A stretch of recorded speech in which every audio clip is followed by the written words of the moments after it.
Il sillonne l'agglomération de Grenoble de jour ou de nuit pour ses visites à domicile.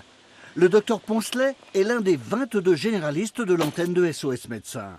La plupart de leurs patients sont des personnes âgées ou handicapées ou qui relèvent de l'urgence cardiaque ou psychiatrique.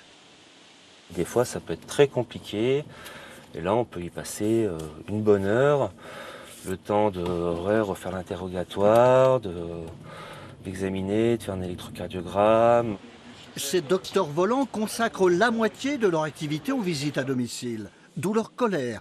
Les actes pour les affections de longue durée sont revalorisés 80 € pour les médecins traitants. Pas pour SOS Médecins, plafonné à 35 €, un tarif insuffisant.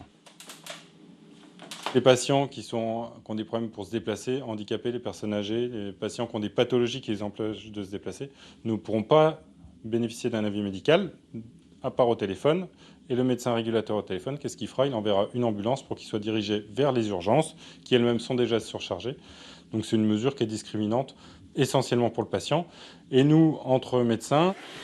Dans une lettre au président de la République, SOS Médecins met en garde. La visite à domicile risque de disparaître au préjudice des patients.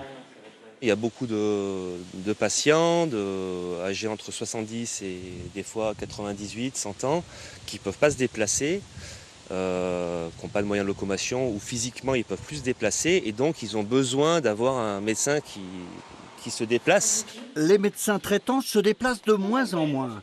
SOS Médecins le rappelle, la majorité des visites à domicile, et notamment les visites longues, sont réalisées par ces généralistes. Bonjour madame, SOS Médecins. Oui, vous voulez entrer? Ça marche, merci. Allez-y.